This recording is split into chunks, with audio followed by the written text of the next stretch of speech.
चलिए अभी ठीक है, अभी रिकॉर्डेड हो जाएगा, पूरा कट गया था। चलो हम लोग क्या पढ़े थे, देखो कि जितना नाम बड़ा होगा उसके एंड में ही आप एपोस्ट्रोफेस लगाएंगे, याद है आपको? तो ये वाला बात ठीक ठाक है। मैंने तीनों का मतलब अलग अलग बताया, क्या तीनों का हिंदी लिख लोगे? हाँ, क्या मतलब होगा? राम के पिता और श्याम के पापा, यानी वही राम के पिता श्याम के पिता ने मेरी मदद की। इसका मतलब राम के पिता अलग है, श्याम के पापा अलग अलग हैं। तो ऐसे केस में हो सकता है दोनों आपस में भाई हो जाए, तो इनका कॉमन चीज़ हो जाएगा एपोस्ट्रोफेस फादर यहाँ, समझ रहे? अब क्यों ऐसा होगा? वजह ये है, लाम मतलब दोनों के पापा एक ही हैं, तो ये मतलब क्या हो जाएगा, कंपाउंड नॉन की तरह काम करेगा। यहाँ पे सिर्फ एपोस्ट्रोफेस। और याद करो compound non father in law में कहाँ पे एपोस्ट्रोफेस लगा रहे? फादर्स में लगा रहे थे कि इन लॉ के बाद लगा रहे थे, लॉ के बाद लगा रहे थे, याद है ना? वही कंपाउंड की तरह ये काम कर रहा है। क्लियर हुआ? क्योंकि दोनों क्या हैं, भाई हैं आपस में। क्लियर हुआ कि डॉट है अभी भी? और इसका मतलब क्या होगा, राम एक पर्सन ही पूरा अलग हो गया यहाँ से, और उसके बाद एंड श्याम्स फादर, और श्याम के पापा एक पर्सन अलग हैं, और हेल्प भी मेरी मदद की है। यानी कॉमा लगा दिया तो अलग मीनिंग, कॉमा हटा दिया तो अलग मीनिंग। हाँ बोलिए, किसका मीनिंग? इसका मीनिंग होगा कि राम एक अलग व्यक्ति है, राम एंड, बोलोगे पॉज करके, राम एंड श्याम्स फादर। उसके बाद क्या लगाओगे? Help me. और इसको कैसे बोलोगे? Ram's and Shyam's fathers. Non stop नहीं चलना, समझ पा रहे? पहले लिखोगे राम्स एंड श्याम्स फादर्स, सब पे पॉज मार के चलना है। क्लियर है? पॉज मतलब ठहराओ। और यहाँ पे अब रुकना नहीं है, राम एंड श्याम्स फादर, यहाँ पे रुकना नहीं, नॉन स्टॉप चलना है स्पीकिंग में। क्या लगाओगे? राम एंड श्याम्स फादर, इसमें रुकना आपको नहीं है। यानी कि राम, अगर राम रुक गया तो ये मीनिंग आ जाएगा। देखो स्पीकिंग जब करना तो बड़ा मीनिंग का खेल होता है, इसलिए स्पीच कोई दे नहीं पाता अच्छे से, और देने के लिए बहुत ज्ञानी होना चाहिए कि क्या बोल रहे हैं, क्या मतलब निकलेगा, कहाँ पे ठहराव होना चाहिए। देखो ठहराव का मीनिंग बता रहा हूँ, अगर आप राम कह के रुक गए तो मतलब पूरा चेंज होगा। राम, उसके बाद मैं रुक गया, उसके बाद लिखा एंड श्याम्स फादर, तब मतलब वो क्या समझेगा, राम अलग है और श्याम्स के पापा अलग है और उसने मेरी मदद की, यानी दोनों के पापा एक नहीं समझेगा वहाँ पे। समझे? सुनने वाला क्या समझेगा? अगर कोई जानते ही नहीं अंग्रेजी तब तो बेड़ा पार है, वो समझिएगा कोई दिक्कत ही की ना बात है, सब तो ब्लाइंड है। जो 2 रुपये दो या 5 रुपये दो, देखे में लगवे करेगा पैसा मिला है। समझ रहे कि नहीं समझे? बात वही है। तो समझ में आ रहा कैसे बोलना है? यहाँ पे नहीं रुकना है, ये क्या लगाओगे? राम एंड श्याम्स फादर, यहाँ पे राम, रुक जाना, इसीलिए तो कॉमा यूज होता है थोड़ा ठहराव के लिए। And Shyam's father help me. बोलिए कोई दिक्कत तो नहीं है? क्या कॉपी कर लोगे? पक्का? किसी को कोई डाउट अभी भी नहीं? अगर कभी भी डाउट है तो you can watch my videos, ठीक है? अब जाना बाबू, ये सब किसी से पूछना। अच्छा आपने क्लियर नहीं है तो आप तो सीख गई ना, अब तो क्लियर है। हाँ, कॉमा हट गया तो मतलब अलग, कॉमा लग गया तो मतलब अलग। हिंदी लिखते जाना, और हिंदी लिखने में मालूम है क्या क्या लिखोगे? यहाँ पे लिखोगे राम अलग व्यक्ति है और श्याम के पापा अलग हैं और दोनों ने मेरी मदद की है। ऐसे लिखोगे। क्या लिखोगे? राम के पिता और श्याम के पिता, ठीक है ना? हाँ हाँ हाँ, ठीक है ठीक है, और उसमें राम और श्याम के पिता, ठीक।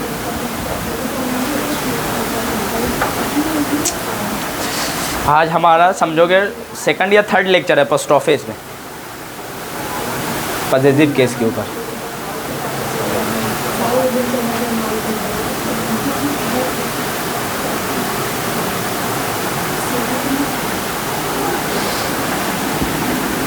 ये गलत है बाबू, ऊपर वाले से।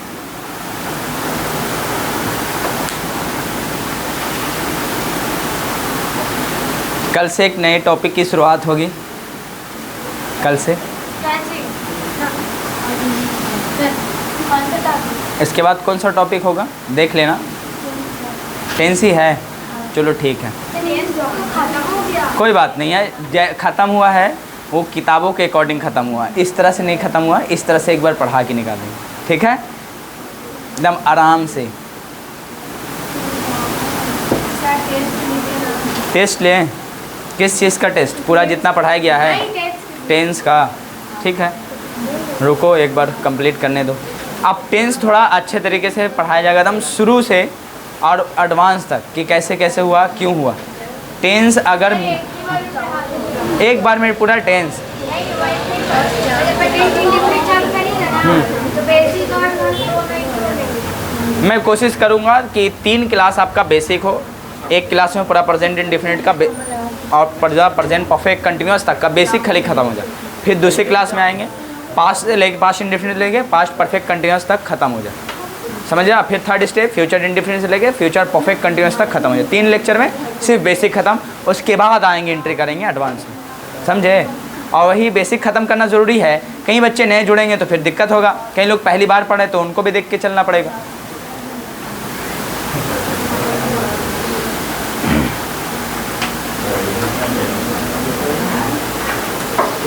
हाँ, जो बच्चा क्लास अटेंड नहीं किया बाबू, तो बताओ आप आ जाए कि बताओ ऐसा लिख दें, उसको मतलब निकालना है तीनों का, क्या निकाल पाएगा? मुश्किलें होंगी उसको। 5 मिनट बैठेगा उसके बाद भाग जाएगा। हाँ सही बात है। हाँ ये भी बात है, अगर फर्स्ट क्लास कोई आके करे ऐसी तरह से, या तो अगर गौर से देखा तो समझ में आ जाएगा, ऐसी बात नहीं है। ऐसा कुछ मतलब रॉकेट साइंस नहीं है। लेकिन हाँ जो शुरू से कर रहा, इसलिए तो मैं बेसिक बातें कभी कभी बता के चलता हूँ कि बाउंस करेगा तो यहाँ से उठा लो बाबू, ऐसा भी तो होगा। ठीक है, तो आज की कहानी ख़त्म किया जाए कि बेसिक स्टार्ट किया जाए? बेसिक स्टार्ट कर किया जाए। चलो मैं सेंटेंस ही लिखवा देता हूँ, क्लियर है। इस पैटर्न पे ऊपर बहुत सारे सेंटेंस लिखाता हूँ कि सही आप कर पा रहे कि नहीं कर पा रहे, क्लियर। चलो लिखो, अभी टाइम है 2-4-10 मिनट है, ऐसे 1-1.5 घंटे क्लास में तो टाइम बच जाता। चलो शुरू से इस पर लिखवाऊँ, कोई दिक्कत तो नहीं है। चलो पहला सेंटेंस लिखिए, यह मेरा मोबाइल नहीं है किसी और का है। बस इतना लिखो, यह मेरा मोबाइल नहीं है किसी और का है। बनाओ तो, यह मेरा मोबाइल नहीं है किसी और का है। तुम समझोगे, मैंने क्लास कल बताया था इसका यूज़। जल्दी बनाएं, चोरी नहीं चलेगा टेस्ट के दौरान। This is your turn, test yourself. हाँ, अपने आप की क्वालिटी को देखो, मैं कितना गेन कर पाया हूँ, कितना क्वालिटी बढ़ा मेरे अंदर। एक मतलब ओरली टेस्ट है, समझ होगा। और क्या, देखते हैं कितने लोग सही कर पाते हैं।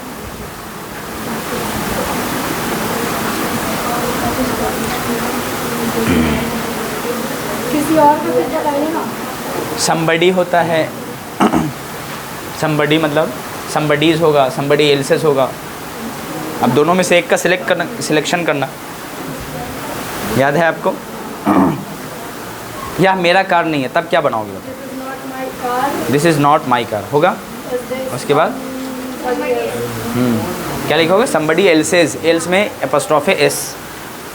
हाँ, कॉमा लगा के somebody else's, या नहीं भी लगा ना, लगा लेना बेहतर होगा। This is not my mobile, somebody else's. somebody else, ठीक है पक्का।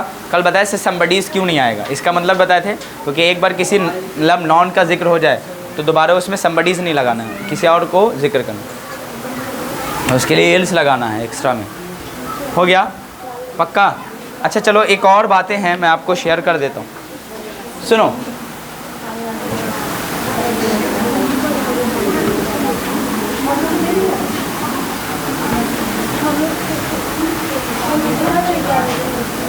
आपने देखो एक चीज़ पढ़ा होगा, कंपैरेटिव डिग्री कभी पढ़ा होगा।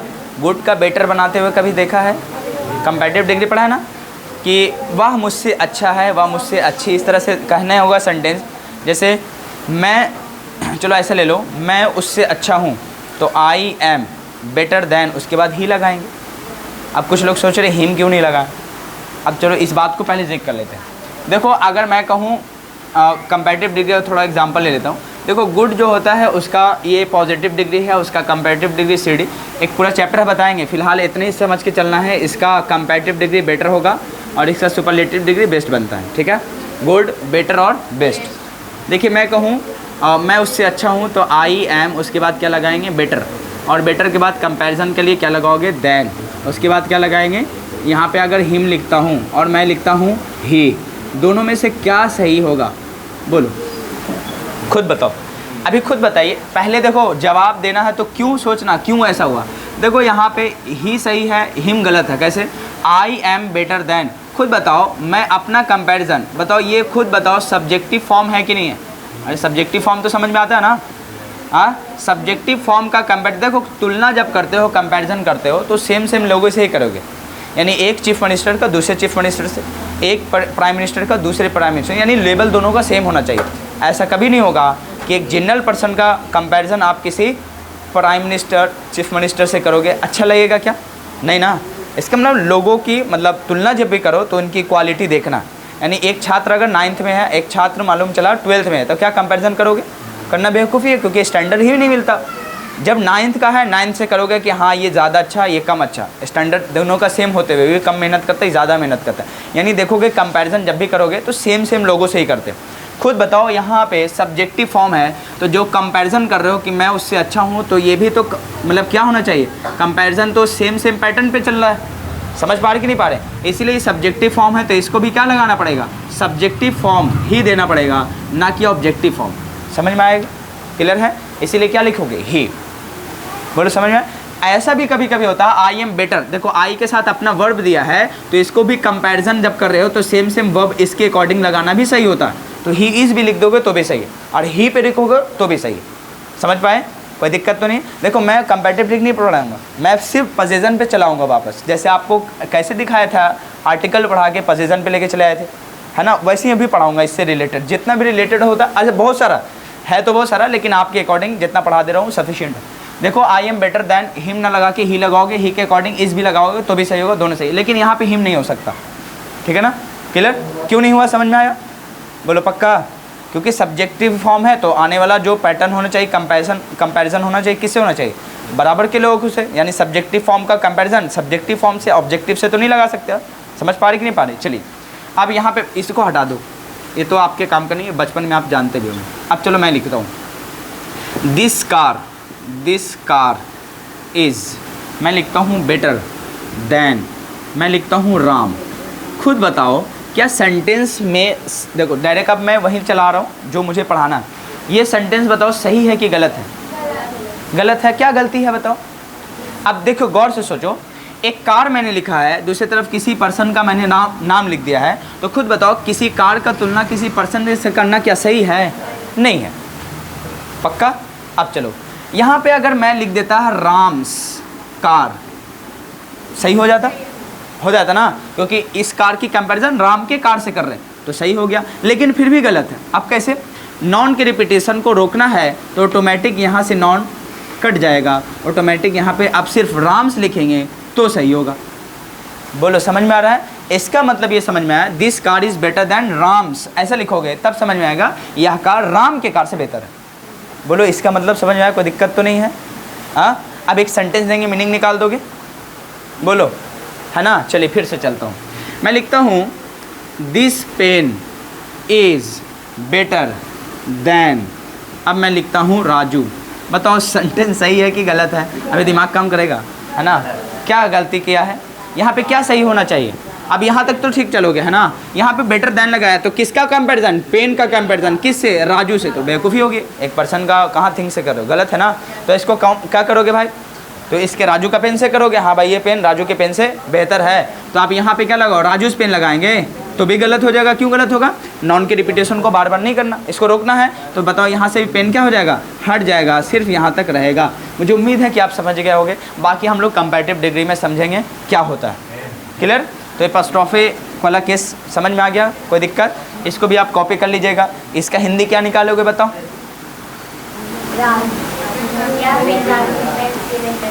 समझ में आ गया? जल्दी से कॉपी कर लीजिए।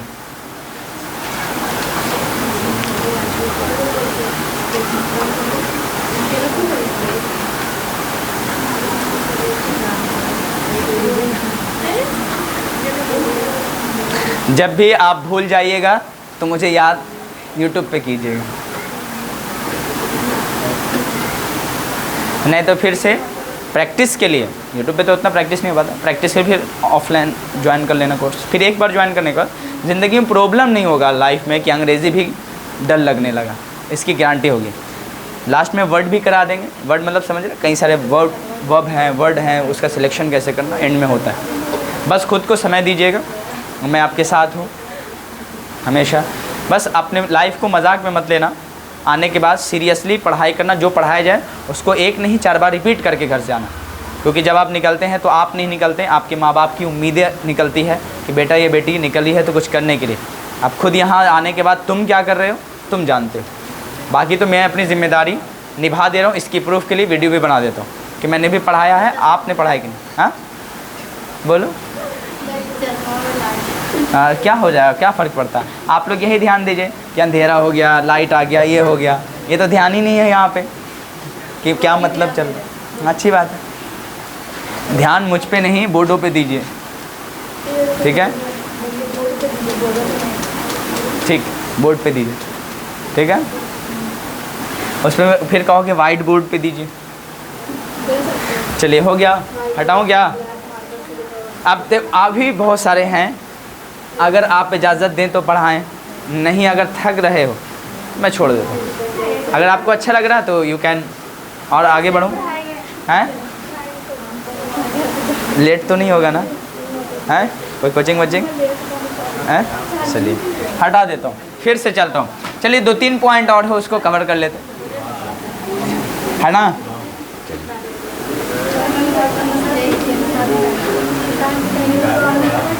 चलिए यहाँ पे ध्यान दीजिए, आपने कई ऐसे सेंटेंस देखे होंगे। आप चलो थोड़ा सुनो, देखो एक होता है एपोस्ट्रोफे, जैसे मैं लिखूँ राम बनाए थे उसके बाद कार लिख दिया, तो इसको जो कहोगे ना इसको क्या कहेंगे, एपोस्ट्रोफे कहते हैं। क्या कहोगे, एपोस्ट्रोफे कहते हैं। क्लियर है, ये ठीक ठाक है। लेकिन आप कॉन्ट्रैक्टेड फॉर्म बहुत जगह पढ़ते होंगे, जैसे डू प्लस नॉट को डोंट पढ़ते होंगे, डज प्लस नॉट को डजंट पढ़ते होंगे, तो वहाँ भी इट इज़ को आप ऐसा लिखते होंगे, इट्स ऐसा लिखे होंगे। आप खुद बताओ, क्वेश्चन मार्क, क्या ये एपोस्ट्रोफे है, क्या एपोस्ट्रोफे इस है, पहला क्वेश्चन। नहीं, समझ में, देखो दिख तो रहा है बिल्कुल सेम। क्या एपोस्ट्रोफे इस है, नहीं। इसको कहते हैं, सुनो, ऑक्सफोर्ड कॉमा, या फिर कहते हैं ऑक्सफोर्ड कॉमा कहते हैं। ऑक्सफोर्ड कॉमा समझ आता है, नहीं। चलो इसको कहते हैं रेज्ड कॉमा। रेज्ड कॉमा समझ में आता है, रेज्ड कॉमा। रेज्ड कॉमा का मतलब, अच्छा रेज का मतलब होता है उठाना, समझ, उठा हुआ कॉमा। अच्छा आप कॉमा ऐसा देखते हो कि नहीं देखते हो, जैसे मैंने लिखा था ना, मैंने राम लिखा, उसके बाद फादर्स, श्याम्स फादर लिखा था, हेल्प मी, तो ये बताओ क्या था, कॉमा। और यही कॉमा को मैंने उठा दिया है, यानी शब्दों को ऊपर लिखा, तो इसको कहेंगे रेज्ड कॉमा, या दूसरा नाम होता है ऑक्सफोर्ड कॉमा। बोलिए समझ में आ गया। पहला बताओ ये क्या होता है, एपोस्ट्रोफे तो होता नहीं है, होता क्या है, रेज्ड कॉमा। क्लियर। अब जितने भी कॉन्ट्रैक्टेड फॉर्म होंगे, क्या एपोस्ट्रोफे इस वाला केस होगा, नहीं, वहाँ क्या कहोगे, रेज्ड कॉमा कहना। कॉमा नीचे होता है भाई, उसको उठा दिए इसलिए रेज्ड कॉमा कहें। रेज्ड मतलब क्या होता है, उठा हुआ। क्लियर हुआ, कोई दिक्कत तो नहीं है। चलिए अब चलो इसी में क्या होता है, चलो इसको हटा देता हूँ फिलहाल। रेज्ड कॉमा क्या होगा समझ में आ गया, इट इज़। अब ऐसा देखोगे, मैं कहूँ इट्स आकार, सुनिए हल्ला मत करो। यहाँ पे देखो इट्स का मतलब दो होगा, कई जगह पे इट हैज़ भी निकलेगा और इट इज़ भी निकलेगा, इट वाज भी निकलेगा, दोनों सही है। क्लियर है, यानी इट के साथ इस जोड़ोगे तो भी इट्स लिखोगे, इट के साथ वाज जोड़ोगे तो भी क्या लिखोगे, इट्स लिखोगे। बातें समझ पा रहे हैं, कोई दिक्कत की बात तो नहीं है, पक्का ना। चलिए अब देखो यहाँ पे इट हैज़ भी होगा, कैसे पकड़ोगे कि इट वाज है, कैसे समझेंगे इट इज़ है, कैसे समझेंगे इट हैज़ है। चैलेंज की बात है। अब कुछ नहीं करना है, जब भी आप इट्स के बाद थर्ड फॉर्म वर्ब लिख जाए ना, तो समझ जाओगे इट के बाद क्या लिखा हुआ है, हैज़ लिखा हुआ। उसको तोड़ोगे तो क्या लिखोगे, इट हैज़। और पढ़ेंगे भी वैसे ही, लिखेंगे इट्स लेकिन पढ़ेंगे इट हैज़। क्लियर है, क्लियर। मैं लिखता हूँ 3 घंटे हो चुके हैं, बहुत पहले भी पढ़ाए थे प्रेजेंट परफेक्ट में, याद करो। 3 घंटे हो चुके हैं, 3 घंटे हो चुके हैं, क्या बनेगा बताओ, हो चुके हैं। तो आपको बताए थे इट, उसके बाद क्या लगाओगे, हैज़, उसके बाद क्या लगाओगे, बीन। 2 घंटे हो गए ना, 3 घंटे, तो क्या लगाओगे, 3 आवर्स लिख लेंगे। HRS कर ले तो शॉर्ट में। क्लियर है, कोई दिक्कत तो नहीं। अच्छा चलिए, यहीं पे आपको बताए थे कि इन दोनों को जोड़ दो तो क्या लगाओगे, इट्स लगाना, तो भी क्या लगाओगे, इट्स। उसके बाद क्या लगाओगे, बीन। उसके बाद क्या लगाओगे, 3 HRS आवर्स लिखेंगे। दोनों बताओ अपने आप में सही है, लेकिन जब इसको तोड़ेंगे तो इट इज़ नहीं लिखना, क्या लिखना है? It has. क्यों? आपको बताए थे एक फॉर्म में एक ज़माने में, देखो बी जो होता है इसका भी फॉर्म कई रूपों से होता है, लेकिन इसका जो थर्ड फॉर्म बीन बताए थे, याद करो, है ना, जब आपको वर्ब टू बी पढ़ा रहे थे उस समय, याद है आपको? पहला स्टेप क्लियर है, कोई दिक्कत तो नहीं है? पक्का? तो पहले इसको जल्दी से कॉपी करो, फिर मैं मिटा के आगे बढ़ता हूँ। बताओ रेज्ड कॉमा क्या हुआ, समझ में आ गया? जल्दी कीजिए।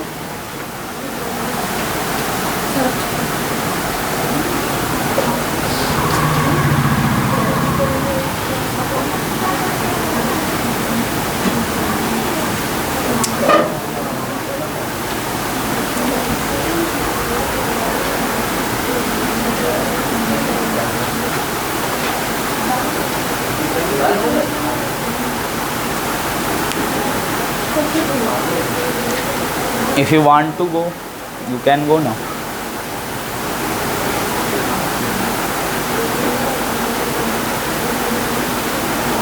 देखो ज़िंदगी के साथ जैसा जो करता है वो मिलता है उसको, लोग लेकिन एक्सेप्ट नहीं करते। ये बातें ध्यान रखना। अगर कोई इंसान गरीब है, उसको वक्त दी है ज़िंदगी, लेकिन गरीब फिर भी रहा, तो वजह यह है कि उसने ध्यान नहीं दिया। शायद ध्यान देता, अपॉर्चुनिटी खोजता तो ज़रूर उसे भी ज़िंदगी कुछ देती, वो उस हाल में ना होता। लेकिन हर इंसान इसको एक्सेप्ट नहीं कर पाता। आप लोगों से कई लोग अगर कमज़ोर हों, अभी भी एक सेंटेंस देने फिर भी नहीं बन रहा और ना एक्सरसाइज कर पा रहे, इसका मतलब ये है कि आप इंटरेस्ट नहीं लेते बस। और 2-3 बात कह दो तो बुरा लगेगा, 3-4 दिन क्लास एब्सेंट है तो नुकसान भी आपका है, मेरा क्या जाता है इसमें। आप जल्दी है, आपको पढ़ाई से ज़्यादा कुछ और इम्पोर्टेंट काम है, यू कैन गो।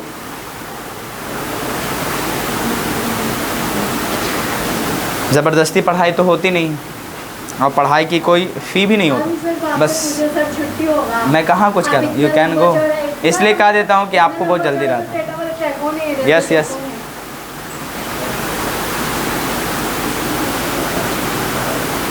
हो गया। चलिए हटा देता हूँ फ़िलहाल, लेकिन नीचे का नहीं हटाऊँगा, इसी से मैं आगे बढ़ने की कोशिश करता हूँ।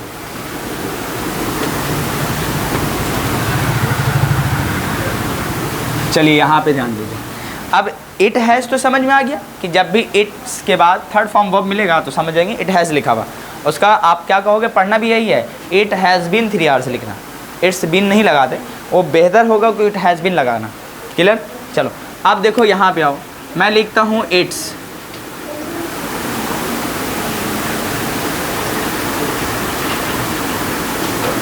देयर स्टरडे में लिख देता हूँ, ठीक है, और लिखता हूँ इट्स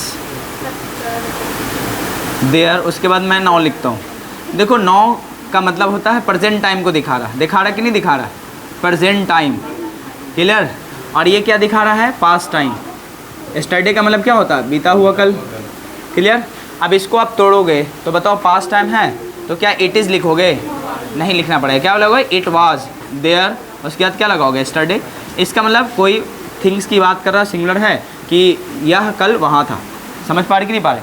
हाँ, इसको अगर तोड़ोगे तो क्या मिलेगा, नाउ अभी प्रेजेंट टाइम की बात कर रहा है तो आप इट इज़ में तोड़ना, क्या इट वाज लिखोगे, बिल्कुल नहीं, बेवकूफ़ी हो जाएगी। फिर इट इज़ देयर, उसके बाद क्या लगाओगे, नाउ, या अब वहाँ है।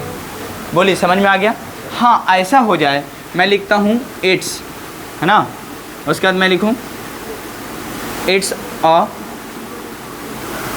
तो इट्स अ मैं लिखता हूँ, कोई ऐसा चीज़ ले लो जिसमें कन्फ्यूज़न हो जाओ।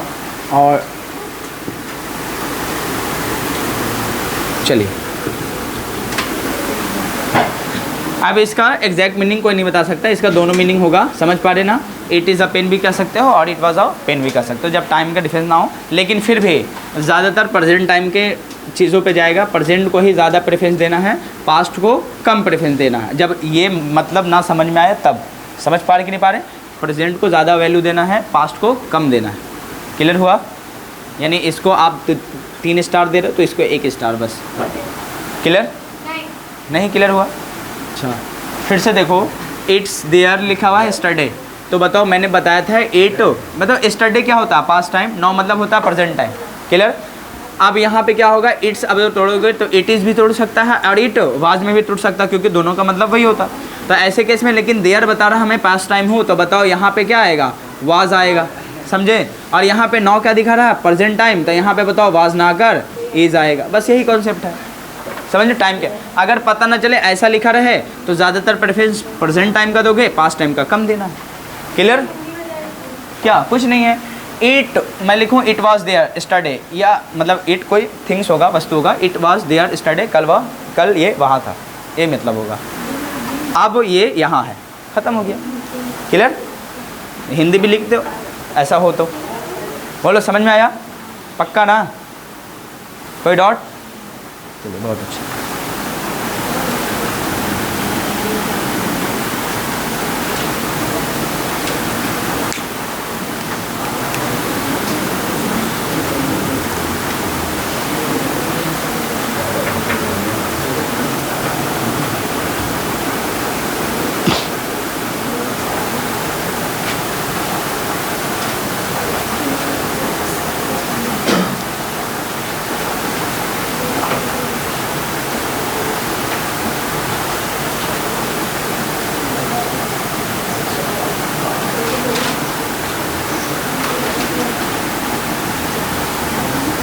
हाँ बोलिए।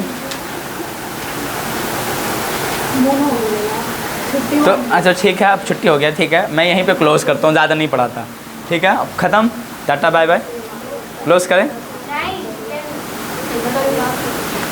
चलिए मिटाया नहीं, ऐसे छोड़ देता हूँ, ठीक है। बोलो नई नई बातें आपको सीखने को मिली होगी, कोई दिक्कत नहीं आया होगा, उम्मीदें रखता हूँ। अगर डाउट है तो फिर भी पूछ सकते, ठीक है। तो अब इसको मैं क्लोज़ कर रहा हूँ, ठीक है पक्का। आप जाके कंप्लीट करके आना पूरा एक्सरसाइज जाके कंप्लीट कर लेना।